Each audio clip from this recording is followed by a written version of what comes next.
The following podcast may contain adult language and an abundance of salt. So get ready, nerds, because we're talking Halo, Episode 9, Transcendence. Whatever the hell that means.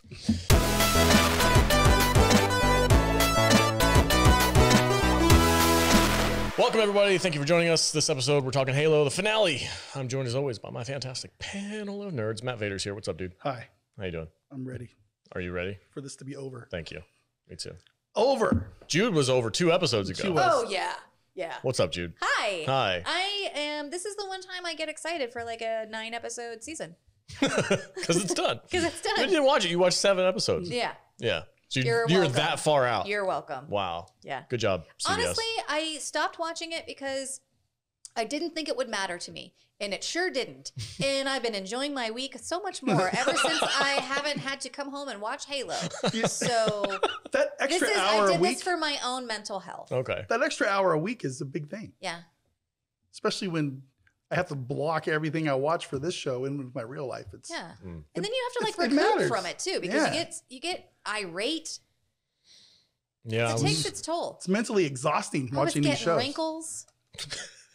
Getting wrinkles from this show? because I was stressed out about it. You're just furrowing your brow? Furrowing constantly. If your show's giving you wrinkles, just immediately stop. That's what I did. My goodness. Got to take care of me. Self-care. Cage, what do you Hashtag got? self-care. What do you got going on over here?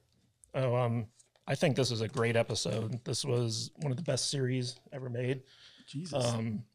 And the checks from CBS just cleared. So Oh, nice. All right. I'm just making sure that. Oh, that's know, right, because you guys were talking about Strange New Worlds, and they were like, are you getting paid? Oh, we're Shilly Simps. Yeah, no, actually, I love CBS. They're the greatest company to I ever love that make you can anything. actually see the $1 bills He has next it with to the your- 100. He has a $2 bill. I haven't seen one of those in like 8 years. Well, CBS is very progressive on the bribes. Did you get that at a Red's Piggy Bank? What the fuck?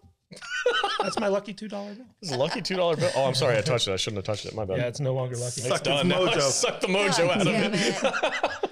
No, I am glad that this show is over, and that we never have to come back to this Halo universe again, Yeah. because it got painful towards the It end there. really has. We It learned our really did. lesson. Yeah. Silver Timeline is not the place to be for me. So. Not at all. All right, Cage is going to put his money away. We're going to take a quick break, and we'll be right back, and we're going to get into it. It's going to be spoiler heavy, so be prepared. Welcome back, everybody. Hey, if you want to play an awesome freaking mobile game, head over to saltynerd.com/DC and download Dragon Champions. It's a fun game. Matt Vader was just playing it, getting his dailies in. What level are you at now? 68 or 69. Wow. Yeah. Okay. I'm doing about a level a week right now. That's good. Yeah. Good job. So, and you're completely free to play, right? You're getting to that level without spending any money? Oh, I've spent a total of like $6 Okay. to the entire, Nice. and five of that's just to get an achievement as part of. For your dailies? for the- I see that one and Yeah, I'm yeah. like, I don't want to do it. Right on. All right, guys. So if you download Dragon Champions, go into the promo code area and type in Salty. You can get a little leg up. You can get yourself started. You get to level 20. You can join our guild, which is ran by one of our patrons, JT. And we have a ton of fun. We do some fun little raids and we get to share some booty. I always get my ass kicked, though, because I'm only level 27, but it's all good. I'll get there. Eventually, I'll get to that point where I'm master class level 80 with Matthew Kadish over here. Crazy, crazy person. I've been playing for a long time. I Yeah. know. Do you spend money on the game? I have in the past, yeah. But you know, it's all part of the experience. It's fun. All right. Now for Halo. Sometimes they have some really good deals that are really hard to like not push the button on. For real, it's like, well, they're just like, that's like free shit. So yeah. Yeah, they when they first launched, when I first started playing, they had so many like $5 deals, and I was just like, I'll spend $20 and get like, Yeah. like a huge leg up. Next thing on the you know, you're in competition. $300. Yeah. Damn, how'd I do that? Completely unnecessary to play this game though. Yeah, no, I'm not. Yeah. I'm going for the free route because I'm broke. All right. Halo, episode 9, the finale. Take it away, Matthew Kadish. Yeah, so this is the season finale of one of the greatest TV shows ever made by one of the greatest networks ever made, CBS. We love you, CBS. Keep those checks coming. Here, here. Okay, so episode 9, Transcendence, the season finale of season 1. So I guess you guys, you know, like I tell you every week how we've had trouble getting copy claimed on these things. And so like we're trying to basically, you know, deliver our reviews without kind of compromising our production quality. But we've kind of checked out on this show already. So we're going to be doing a kind of like a abbreviated recap of the show. And in this episode, I've broken it down to Halsey Storyline and Master Chief Storyline. So we're going to go through Halsey Storyline first. After McKee nuked the Reach facility by activating the artifact, Halsey still doesn't want to leave without the data. However, the UNSC Marines are closing in on her. As they try to take off, a pissed off Kai hops on Halsey's ship and immediately takes off her helmet for some reason before killing creepy Aiden and crashing the ship after Halsey gets away in an escape pod. Kai is able to climb out of the crashed ship unharmed as Halsey is arrested by the UNSC. Miranda interrogates her mother, informing her that she's already been convicted of treason. However, in a surprise twist, the Halsey they captured was actually a Flash clone designed to fake Halsey's death as the real Halsey gets away. The real Halsey meets up with a bunch of her groupies and prepare to go someplace secret to plot the future of humanity. I didn't necessarily have a problem with any of this, but I do have a lot of questions because the knowledge that we have about the Flash clones is that their memory only encapsulates up until the point where they're created. Anything after that, they have no memory of. They're not aware of what's going on currently. There's not like a direct feed from somebody's brain. So this Flash clone has been around since the beginning of this show, right? Because it wasn't. So in this episode, when Halsey is refusing to take off, Aiden tells her we have other options. And so they had a Flash clone in the wings just for this occasion. So the Flash clone is actually the one that escapes in the escape pod while Halsey escaped earlier. Okay, but when was that Flash clone created? Because that would have been its last memories. It wouldn't have had all the memories of everything that transpired until that point because it takes time to create these Flash clones. She didn't need the memory. All she needed to do was live long enough in order to get captured by the UNSC. So it could have been months ago. It could have been like a year ago. It really doesn't matter as long as she was able to pretend to be Halsey long enough in order for her to die in captivity and fake Halsey's death. But Miranda kind of ruined that because she was like, oh, it's a Flash clone. It's not really Halsey. Well, because she knew what was described about the children in the Spartan program. They lived for a couple of weeks and then they had seizures and stuff like that. So that all made sense to me. I just was really curious about how she got the Flash clone. Where was it? How long ago did she make it? Does that was it able to actually? Are we supposed to ask those questions? I do. I want to know. I want to know where they got that freaking clone from. It's not that it wasn't set up because it kind of was, but it was just I want to know more information. It would have been interesting if creepy Aiden hadn't been killed and they captured him too, and he was the one who kind of filled us in on the backstory of this thing. I'm kind of glad Kai freaking smashed his head though. I actually really liked this aspect of this show. It was my favorite part of this episode. Halsey was the little twist with the Flash clone. At the end. Yeah, it was. If they had more stuff like that in this show, I would be way more invested because I like the twists and turns like that. So we've talked about how the showrunners are trolling us about the helmets with the Spartans, and totally this scene in particular is one of the most egregious examples of that because Kai comes into the bridge of this ship and she immediately takes her helmet off and starts berating Halsey, oh, I want to know who I am. Starts freaking out at her. And then Aiden comes up behind her and hits her in the back of the head with a freaking wrench. And I'm like, you should have kept your goddamn helmet on, lady. What are you doing? She had to show off her pink hair. It doesn't make any sense. Why would you take it off? There was absolutely no reason for her to take off her helmet, especially considering the fact that she's in a combat situation. Yeah, it was just ridiculous. The only thing I can think of is they're trying to avoid the Pedro Pascal issues with the Mandalorian with these actors because he was complaining about being an actor. He wants his face on the screen, and so he doesn't want to wear the helmet. That's all the just time. Ego. That's ridiculous. I get it. I totally get it. But that's the only thing I can think of. But I mean, she's shown her face plenty of times in the series. So as a character, it makes no sense for her to take off her head protection gear in this moment, especially considering the fact that the ship is damaged crashing and it's crashing. Yeah, I will say I did like watching her because we've seen the Spartans sprint before in one of the other battle scenes. It was really cool looking. They did the same thing in this one where she's running down the runway and she's passing vehicles and other Marines and she jumps onto the ship. I was like, that's freaking pretty Yeah, badass. pretty It was cool. It's cool shit. Yeah, So- like when Spartans are doing Spartan stuff, it's Yeah. cool. Yeah. And then they take their helmets off, and you're And like, it's like, what are you why? doing? What are you doing? It's probably a contract with the actor to have her actual face in each episode. In every episode, you think? Could be. Well, I mean, like, her face is in every episode, but like there are times where she's not in the armor. But like when she has the armor on, she should keep the armor on. Yeah, there's ways around that. Because maybe you're right. Maybe they do have a contract. Like I have to have my face at least shown once an episode. It could, I mean, it's probably even I need my face in this many episodes or this % of the episode, each episode. Like contracts are funny like that. I don't think they put that in contracts though. I think that's a creative decision that the writers and showrunners make. Like you never need to show an actor's face if you don't want to. The question is like, why pay like, you know, big amounts of money for big stars if you're not going to show their face? Mm-hmm. So I mean, Well, like look at Carl Urban in Dredd. Like he made, Yeah. he specifically said he's like, I don't want to show my face. I want the character to be the character. Yeah, I wish more actors would feel that way. Yeah, and that movie is freaking amazing. That's an awesome movie, and it's because of that one thing. Well, not because of that one thing, but that definitely helps it.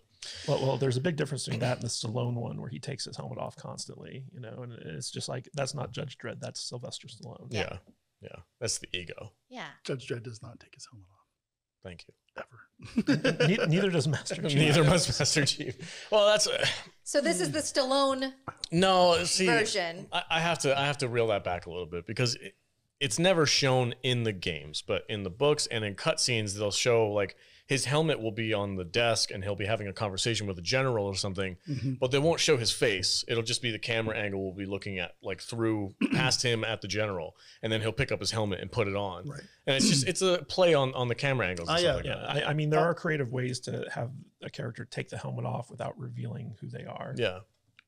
I'll admit that being a non-Halo fan coming into this, the whole helmet thing has not bothered me Okay. in the slightest. And I get it why game players would be upset. But you know, we've talked about it before.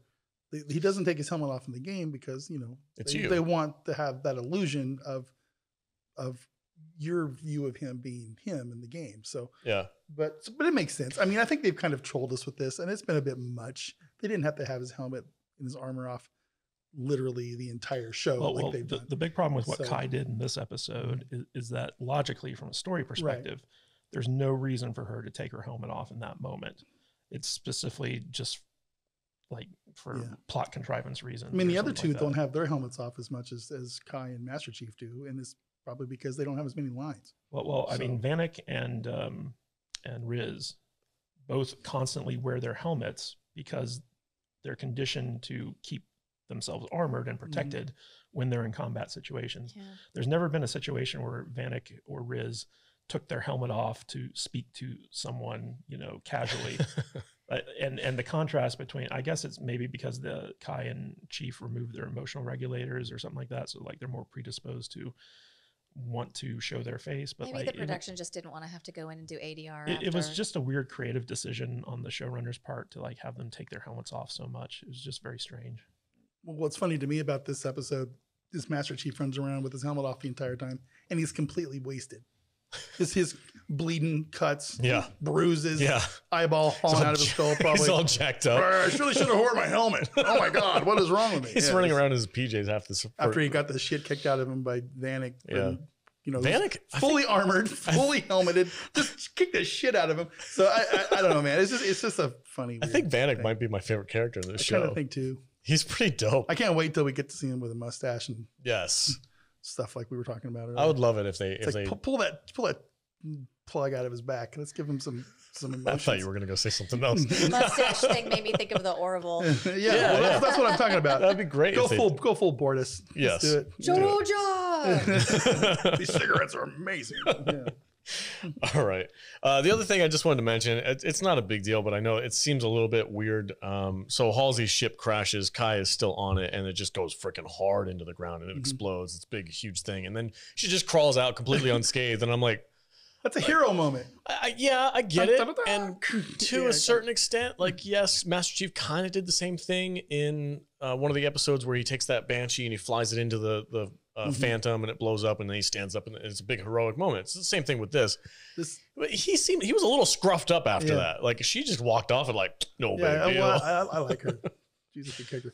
I don't get upset about those kind of scenes in these kind of shows because it's a video game comic book show. It's like, give us the moments where we're all like, how in the fuck did she do that? Because she's a Spartan. Because she's awesome, and it doesn't really matter.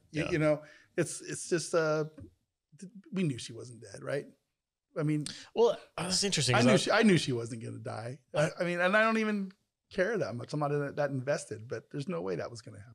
I guess not, but I thought it would be interesting if in the first season they did kill off one of the Spartans. If she dies, it's gonna be like saving Master Chief's life in a battle or something somewhere. Yeah, not crash landing on a ship. Yeah, with dipshit. So with Creepy Aiden, I love that they freaking smashed that dude's skull. That was great. I still think Creepy Aiden's a clone. Maybe could be. Yeah, he could come back again. That's the fun thing about these shows. Anything can happen. Yeah, but I thought it was funny because he hits her in the back of the head with that stupid wrench, and then he's like, "Oh shit, you're a Spartan. I'm not gonna be able to do shit to you." And then she just picks him up and freaking smashes him, and then I'm like, "That was good. Yeah. That was a good moment. It was good. It was funny." I feel like when Mace Windu comes back in the next Star Wars movie, we're gonna go, "Yep, knew he was still alive," and everybody's gonna freak out. I'm gonna go, "It don't matter. Doesn't matter. It's Mace fucking Windu." It's goddamn Samuel L. Jackson, dude. It's gonna be all fucked up with one arm missing. Yeah, I want to see that. I do. I want to see that.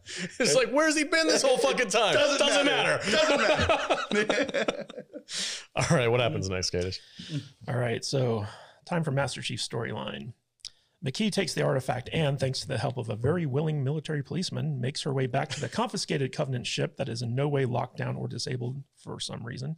And after McKee escapes, Master Chief claims that the info she gave him thanks to his deep dick and interrogation techniques wasn't a lie, and that the gravity wells in the system McKee claimed the Covenant were in was hiding a planet, and Cortana agrees with him. Silver Team gets on the ship and flies into the system like a ball of yarn and navigates their way through the gravity distortion to the Covenant planet. As the Spartans infiltrate the lightly guarded planet, the Prophets are happy that McKee returned with the artifacts and plot to kill her as soon as she is no longer of use, because it turns out they hate all humans and want to wipe them out completely. When the Spartans are discovered, Covenant reinforcements show up and McKee makes contact with the artifacts, rendering John useless. In an effort to save Master Chief, Kai kills McKee, probably because she was making marriage eyes at her man, and frees John from the influence of the artifacts. However, before McKee dies, the artifacts reveal a star chart showing the location of the halo to the Prophets, but of course the star charts are incomplete. Silver Team starts getting their asses kicked, and it turns out Master Chief can't save his team and also retrieve the artifacts, so he sacrifices himself, dying so Cortana can take him over as she was originally programmed to. Cortana then kills all the Covenant, saves Silver Team, and retrieves the artifacts. As they fly away, it is unclear if Cortana will give Chief back his body or if John 117 is dead for good. The end. Fuck you, CBS. God, I hated that whole... Well, before we get into that, I want to talk about McKee's escape, because like she shoots the one Marine and she's like, "Where's my ship?" And they're like, "Oh, it's in B7 around the corner to the left. You want an escort? I'll take you there." Like, come on, man. Is that all you got, really? They weren't even Marines. They were military police. It was just goofy. It was just weird. It was a weird moment, but you'd think like the guy would be like, "Fuck you! I'm not taking you to your ship so you can escape. You spy." I love the deep dick interrogation thing. That was another funny moment. I was watching this and they're like, "Well, how can you possibly trust anything she said?" And he's like, "Trust me." I'm like, "Oh my God. I took care of that. You freaking idiot. You dumbass." Like, I gave it to her so good she wouldn't lie. Listen, I bone tomahawked that bitch. She's good to go. Jesus. I was like, oh my God. It was just such a dumb line. I'm like, oh, I trust her because I boned her an episode ago. It was just like, ugh. This is such the second half of this episode was so weird to me. Yeah. We got to see the Skeksis dude comes back, the alien creepers with the Prophets. Yeah. Actually, I will give them credit for this, because my biggest complaint about McKee as a character is the whole time I'm thinking to myself, I'm like, the Covenant literally are on like a religious crusade to kill all humans. Yeah, she's dumb. It doesn't make any sense for her to be on their side. They covered their ass with one single line in this episode. It said, "Don't worry, as soon as she's not useful to us, we'll kill her." I was like, okay, yeah, you're good. Good job. Yeah. Well done. You just covered your ass for the entire season with her character. 100% with So, well, I have to give them credit for that, because I was worried they weren't going to do that. And it almost felt like an afterthought, because it was such a weird cut. They cut to the scene where there's just like two prophets in the background talking in their gibberish language By the water cooler. and I'm like, and then it cuts back to Chief, and I'm like, that was weird. Did they add that later because they knew they had to put that line in there somewhere? I don't know if they planned on doing that the whole time or what. But one of the things that struck me, and I know that they did this in episode 1 as well, is so like the Spartans jump out of their ship. And they like fall thousands of feet, and then they like hit the ground in like the kneeling hero stance. And in the games, they use drop pods, where like the pods are the things that absorb the impact to hit the ground. Then the Spartans come out of it. So I'm like, how are they just not breaking every bone in their body when they like hit the ground? Well, like see, that? have you ever watched this movie called Iron Man?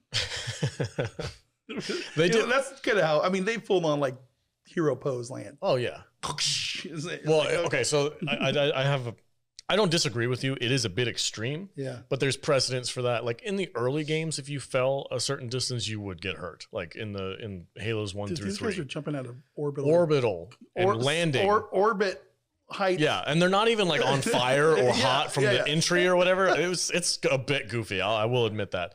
But what I liked about it was when they landed and they killed all the sleeping grunts. That's a direct callback to the games where like if you run up into a new area that you haven't been there before, there's always a bunch of sleeping grunts, and you can like knock their numbers out by just walking up and hitting them. I thought that was clever. It's a nice little nod to the games. The whole orbital landing thing in the newer games, there's no death by fall. Yeah. So you can jump off of whatever and you can land and you're fine. There's no damage taken. So it's a change in the new games versus the old games. You know, I'm assuming the ground on this janky ass CGI sand planet that they landed on is pretty spongy. It's fucking Tatooine. This sets that they use. You didn't like this? It was awful. Really? It looked like it's like I don't want to watch a video game in my video game movie. Not when they've already set the bar as high as they have with it. This stuff looked like something they pulled out of a video game. I didn't like it. The pyramids and the thing. It looked really tacky and kind of. There's a Halo map in one of the games. I can't remember what it's called, but it looks very similar. Well, to this. That's kind of what it reminded me of. Yeah, I think they were trying to play like an homage or something to the video games. Like, okay, well, they're going to be on this map. That's what I took it as. I didn't because there's literally a map that's covered in sand. And there's like a pyramid section, and then there's like a big temple in the middle of it, and you have to like go fight. It's a map from the game. It's just a little bit different, but it didn't bother me that much. You're probably gonna get called out on that. But, maybe fact check me. I don't care. Somebody fact check me on it because that's all right. Yeah, whatever. But that's what it reminded me of. It didn't seem dirty and generic and I don't know if those were the right lived words. It felt too clean and computer generated. I didn't have a problem with the virtual sets or like the heavy use of CGI in this episode. The thing that kind of really got me though is that this is supposed to be the finale of season 1, and it didn't feel like anything happened. It was like they went to a different place and they got the thing and then they left, and it was like you'd think that the first season of this there would be like a big reveal that's like the Halo or like the destruction of Reach or something significant to kind of thrust us into the second season. And I've heard rumors that originally there were supposed to be 10 episodes in the season, and because of all the COVID shutdowns and the switching of the showrunners late in the game and stuff like that, they just ran out of money, and so they had to condense stuff into like this episode, and this was actually supposed to be the second to last episode of the season as opposed to the finale. That would make more sense. And so like they didn't really get like the payoff that they wanted to. I just felt like this was like a wet noodle of a season finale.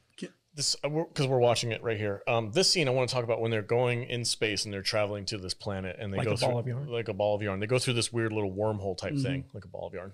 And Vanek and Riz have not taken their chips out, correct? No. Correct. But Vanek, when he's going through that little wormhole thing, the dude is freaking out. Yeah, he's like, I don't like this one bit, Chief. Like he's legit like freaking out, and I'm like, that hasn't been how he's acted. Are they complete emotional inhibitors?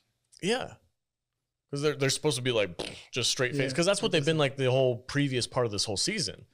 And I was just watching this, and I'm like, because I like that. I didn't mind that he did that, because I think immediately I'm like, oh, that would be so funny if like when he takes his chip out, he grows the big handlebar mustache, and he hates flying through space. Like he's terrified of it. Here's kind of how I wrote that in my head, is that when they all got confronted and realized that Halsey was a liar and full of shit, and Kai and Master Chief were like, this is what's really going on, and all, and that scene, I feel like something might have like overridden and pacified the emotional inhibitor chip. Okay. Maybe a little bit, but that's just in my head. They never they didn't address explain it or address that at all in there.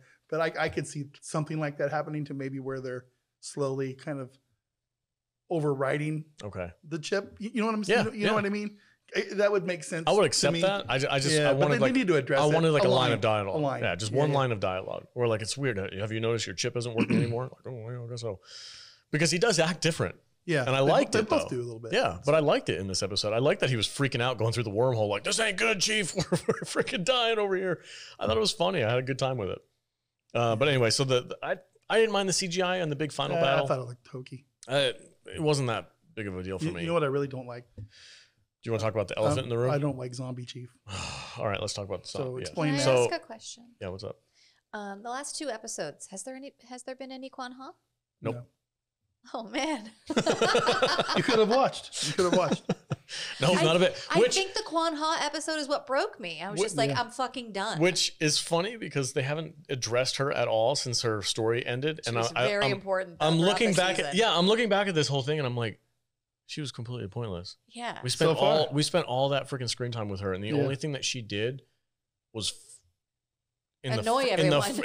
In the very first episode, the only thing that she did was she was the one who found the Covenant looking for the artifact, which brought the Spartans in. And I'm like, that's it. That, like, if you look at the story of like the artifact and Chief and the UNSC and the Covenant, Kwan Ha's storyline just veers off to the left and has nothing to do with the rest of the show. What did we do that for? It's so weird. I bet we find out next season. I hope not. I also feel like I'm not gonna. I also feel like because they had to cut like an episode from the season, like there might have been something to tie in Kwan Ha into the finale and lead us into season 2 that we didn't get. But I'm grateful for that because I hate every time she's on screen. Like it's painful to watch when Kwan Ha is on screen. Anyway, so the final battle scene and we get this big character moment with Chief where McKee touches the artifact and she connects with him inside this the domain and with the Halo universe and stuff like that in this like computerized version of the world, and they're like just sitting there chatting with each other. And in the meantime, Chief's team is getting completely obliterated, They're getting spaghettied, and he is he is not useful at all. And Kai does. Honestly, I think Kai does the right thing. Freaking shoots McKee to stop her from touching the artifact so that Chief can come back. And the whole time I was thinking, I'm like, oh, it'd be freaking dope. Here's what's gonna happen. Okay, so Chief is gonna realize that his team is dying. He's like, okay, Kai, grab the artifact. You're also a Spartan. You're super strong. You can grab it. You can carry it for me because I can't touch it. I'll call Cortana to get the Pelican to come down and use it as a blockade to fight off all the elites that are coming towards us, just like they did. And Cortana's doing that. I'm helping the other two. I'm fighting the elites off, and then we all get in together. Kai's the one who brings the artifact in, and we fly off. I'm like, that would have been how this worked, but nope. We had to kill Master Chief.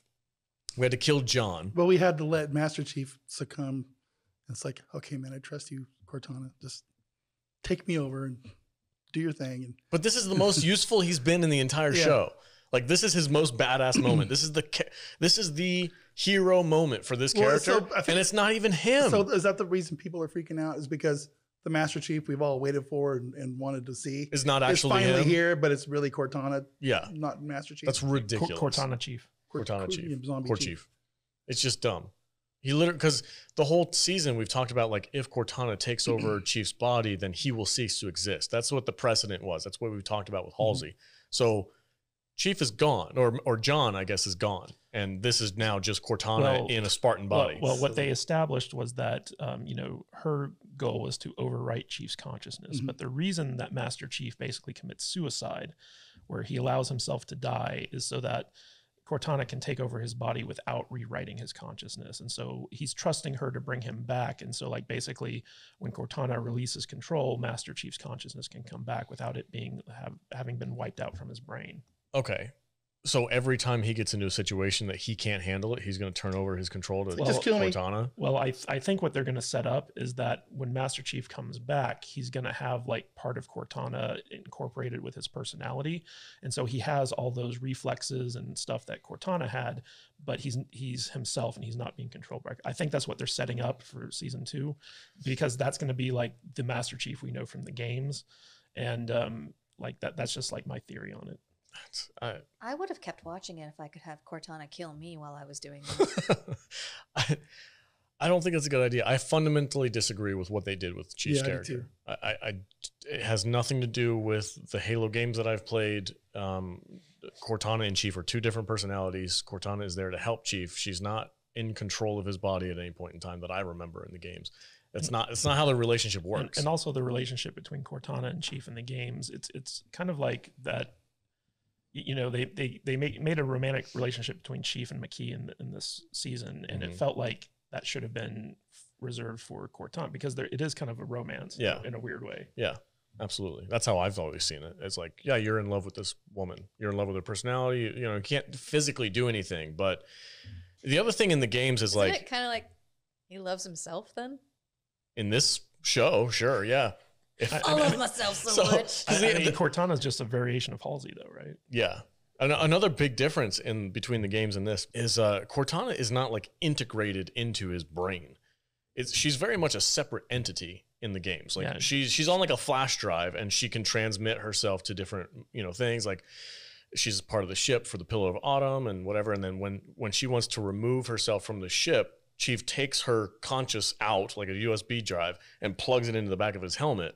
Because there's a whole Halo 3, the entire game, you don't have Cortana with you. She is removed from you, and you have to go and rescue her from Gravemind, which is the Flood's like consciousness.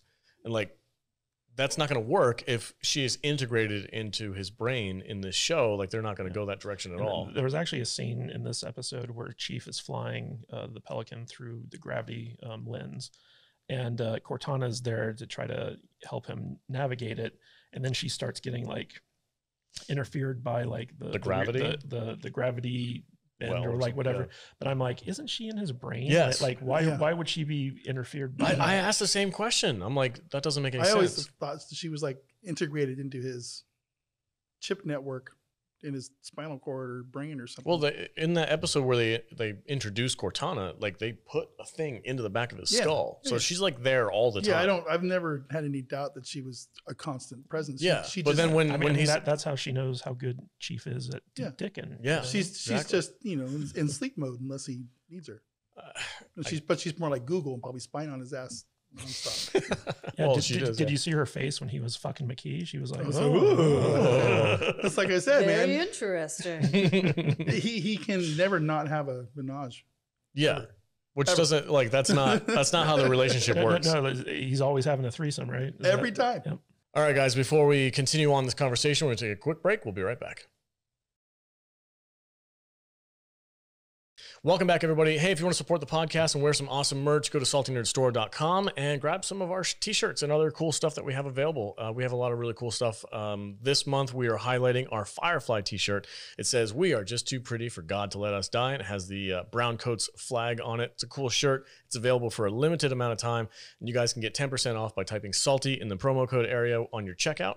And you can help support the podcast and wear some really cool stuff. If you do buy something, please send us a photo of it. We'd love to share it on the social medias. So anyway, there's things that I liked about this episode. The action was fine. I don't have an issue with it. I know some people are complaining about the CGI, and I think that's just a personal I just didn't thing. Like it. I didn't mind it. It took me out of it. Didn't bother me at all. It didn't mix with the aesthetic of the rest of the show. I think that's my biggest problem with it. I guess I don't disagree with you. It is I think it might be of lesser quality than some of the other battle scenes that we've seen, especially that one with the ships and on the. You know how in like Star Trek: The Next Generation, for example, they have all the cool stuff on the ship, and then they beam down.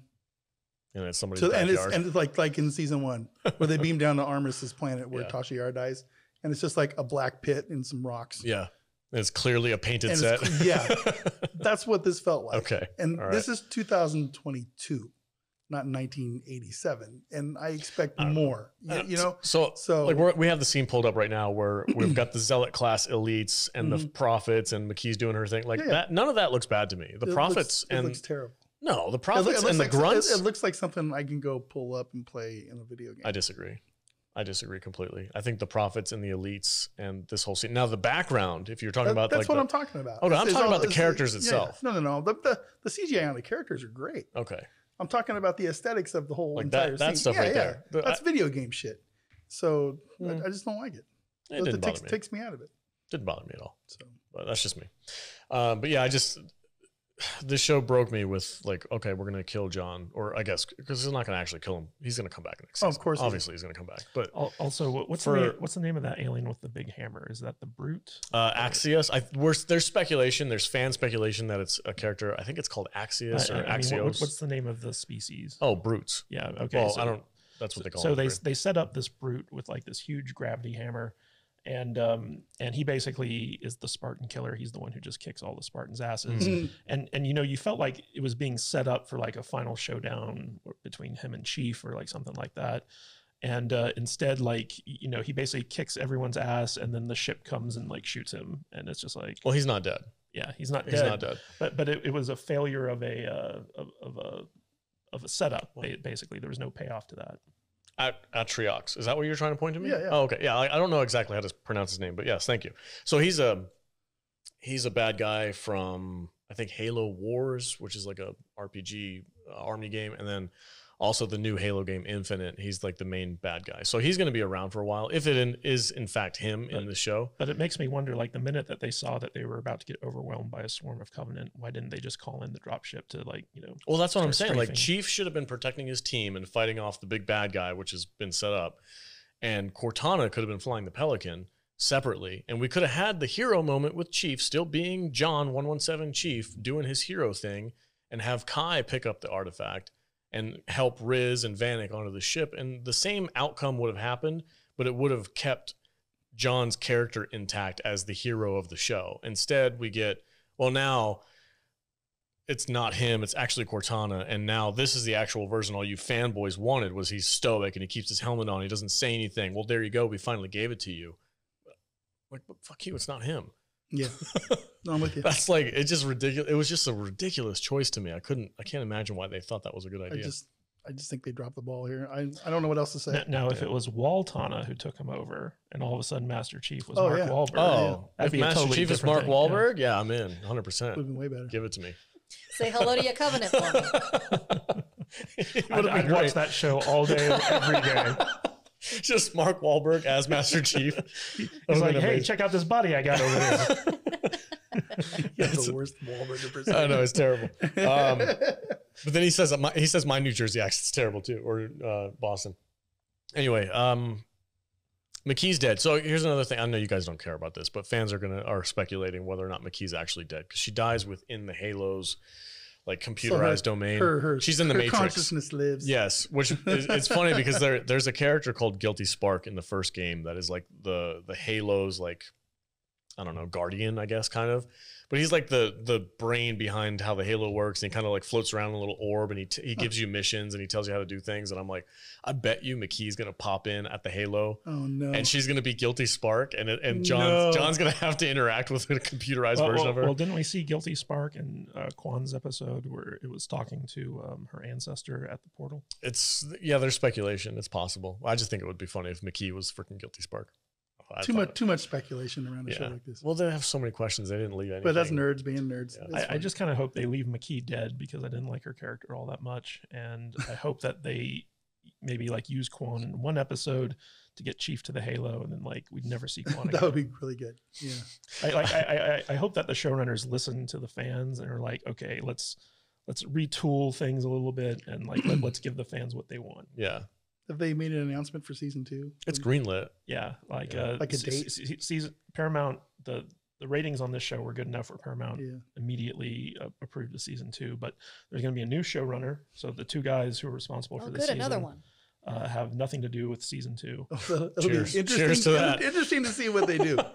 If they could fix the show. Listen, this is a season 1. Not every show is going to knock it out of the park in season 1. I'm disappointed that they didn't. Most shows don't. Yes, I understand that. So as a fan, I'm not like shitting on this show because I don't want them to do anything with it. I love that they're making a Halo show finally, but I need them to address some of these issues. You know what's funny is like, so you have this kind of cadre of Halo video gamers on YouTube who really legitimately gave the show a chance. And now that the season's over, a lot of them are coming out with like their season 1 thoughts.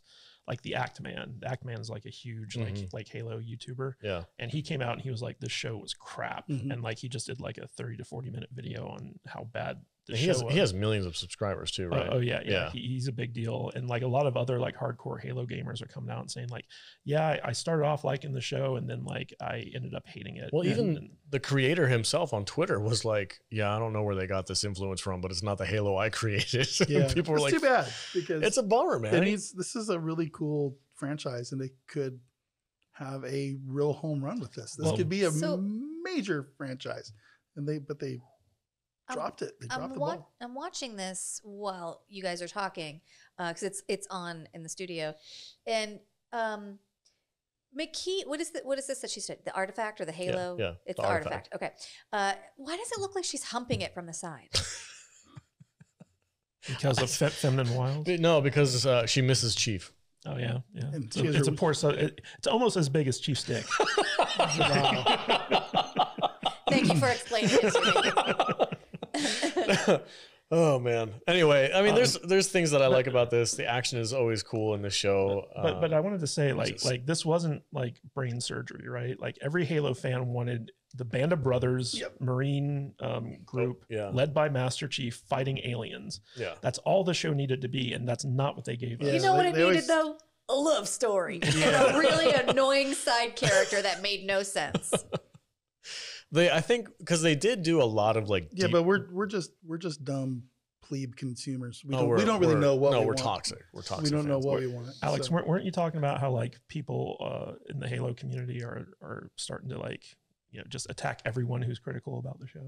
Well, I mean, I'm talking about a few specific people that I've been following on TikTok that have just been obnoxious, and I'm just like, they will rationalize any decision this show makes. They work for Rotten Tomatoes. Listen, who likes this show? Who are the people out there that like this show in its current state? There's not a lot to like here. It's like all these other terrible shows that people have to force themselves to like for the issues. It's the same people who like Star Trek Discovery. Yeah, it's the same 5 fucking people with a Twitter account that are just super vocal about their stupid shit. And it's what I've noticed is that it's people who are wholeheartedly against the. This sounds stupid. It's the 0.005% of people that watch this stuff that are obnoxiously vocal. These aren't real fans of these franchises, and I'm tired of us catering to these fucking assholes out there. I'm sick of it. There's also this thing where like any criticism, no matter how legitimate, is considered toxic by certain people. Yeah. And they're just like, oh, toxic fans. And it's like, no, criticism can actually be quite positive if it's constructive and it's coming from the right place. A lot of criticism is born out of love of the content that's being criticized. My biggest thing about the show is Chief as a character. Like everything else, Halsey was done well, I think. Yeah, I liked Halsey's storyline.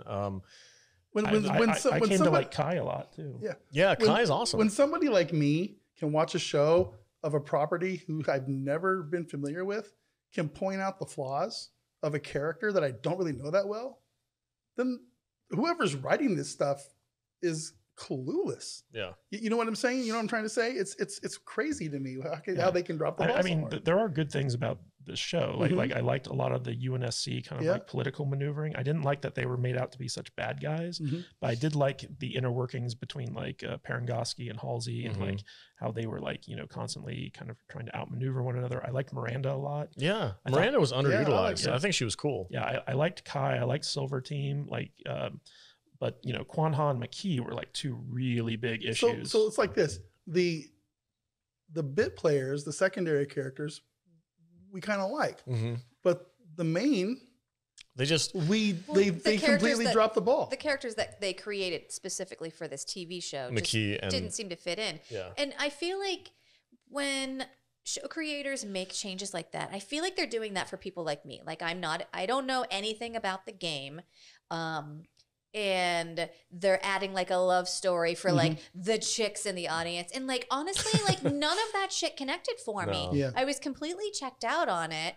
And like you said, like I enjoyed like the strong female characters that were already in this thing, that it wasn't made a point to be like, look, she has a vagina and she's tough. No, but Miranda just happens to be a woman who's strong and well written because she was already in the source material. Yeah. Same with Halsey, same with Kai. But the characters that they created for like the me in the audience, I fucking hated, and I checked out on the whole show. They're writing characters for people who aren't going to watch the show anyway. Yeah. You know what I mean? It's like my wife is not going to watch this show. She doesn't care. But she would probably. But she might like some of the soap opera bullshit. Yeah. But that's not what these are for. I'm good. And honestly, like they missed the mark so hard that they in trying to accomplish this, they didn't do a good enough job with it in order to get people like me who wasn't going to watch this show anyway. Also, Silver Team was not in the games. So, so Kai, Vanek, and Riz were not characters. Oh, in the really? games. Yeah, they're not. They're variations of Blue Team, which Blue Team is set up very similar to Silver Team, but they're different names and different characters. But I had that completely wrong then. Yeah, the dynamic is similar though. Okay. You got two female Spartans and John. But and Miranda is. Miranda's in the games, yes. Okay. Yeah, but I feel like Silver Team was one of those instances of like, okay, they're new characters for the show, but they worked. Yeah. Because they were in line with like the source material, whereas people like McKee and Kwan Ha were just, they were so distracting from the main story. Yeah. And McKee, especially as like a brand new insert for this show, like the use of her to make Chief make bad decisions was super frustrating. Because if she wasn't in the show, because she's not in the games or anything like that, then he wouldn't have made those dumb decisions, and I wouldn't have anything to be upset about. And it's like, come on, man! Like, I don't understand why they made these changes to Chief, and the fact that people are like, "Well, you finally got your Master Chief. You've been waiting for all season, but you're not happy about it." Like, they didn't. Fuck you, dude. That's not him. Like, yeah, we got the he leaves his helmet on. He doesn't say much. He's a badass. He does his job, but they literally took the carpet out from underneath us. And we're like, oh, it's actually not him. It's now Cortana. It was just an insult. It was the whole ending scene with Zombie Chief was insulting. Can we be done? Yeah, it was. Yeah, we could be done. Dude's like, I'm over this. I hope they make changes to season 2, but I'm not going to make you guys review it with us. No. Like, what would you give season 1 as an overall rating? I'd probably give it, I don't know, 4 out of 10.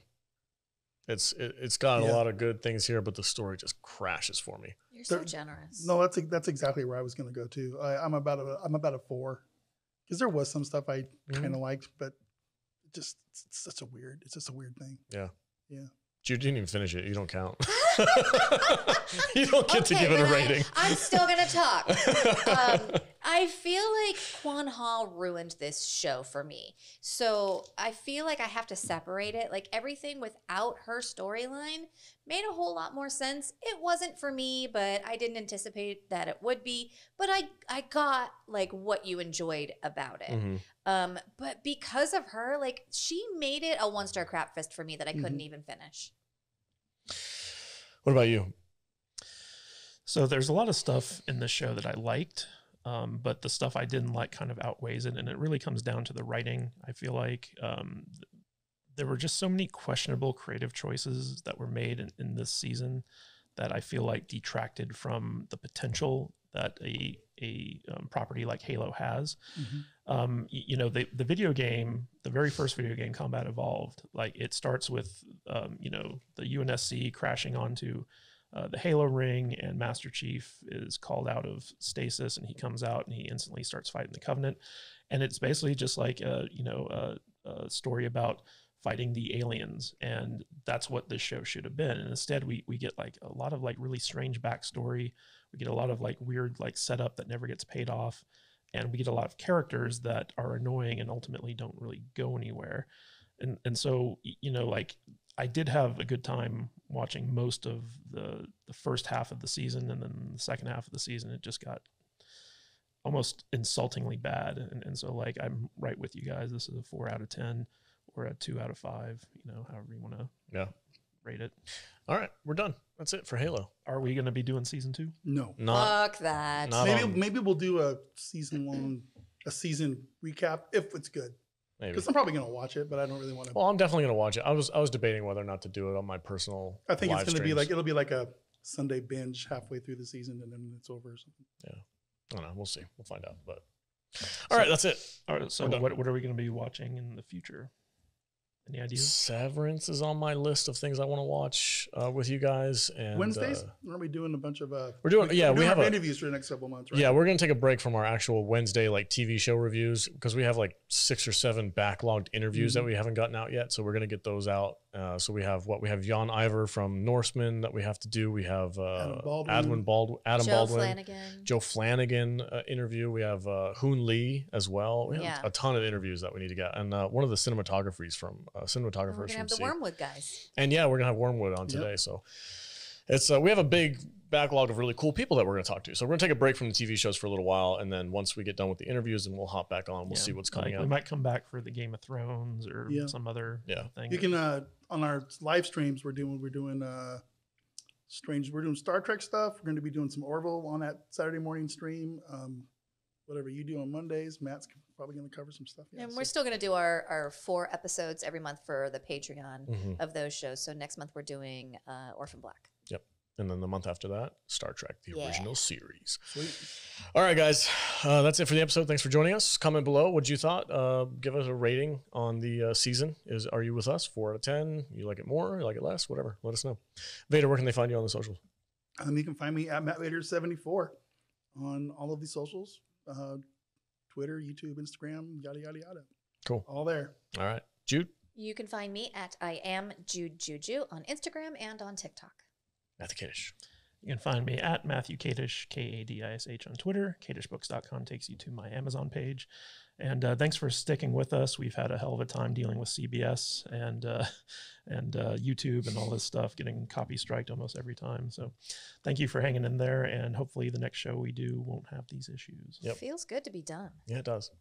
Before I get out of here, I want to give a nice proper thank you to Dan in our Halo chat. He's been great, sending a bunch of really cool information about Halo. We've been going back and forth on the show, what we like, what we don't like. It's been great interacting with him and several others in our Discord app. So if you want to join us for conversations about shows we're talking about, head over to saltynerddiscord.com and you can find the chat room that you want. Whatever show we're talking about, it's usually there. And that's it. Thank you all. We'll see you next time. Stay salty.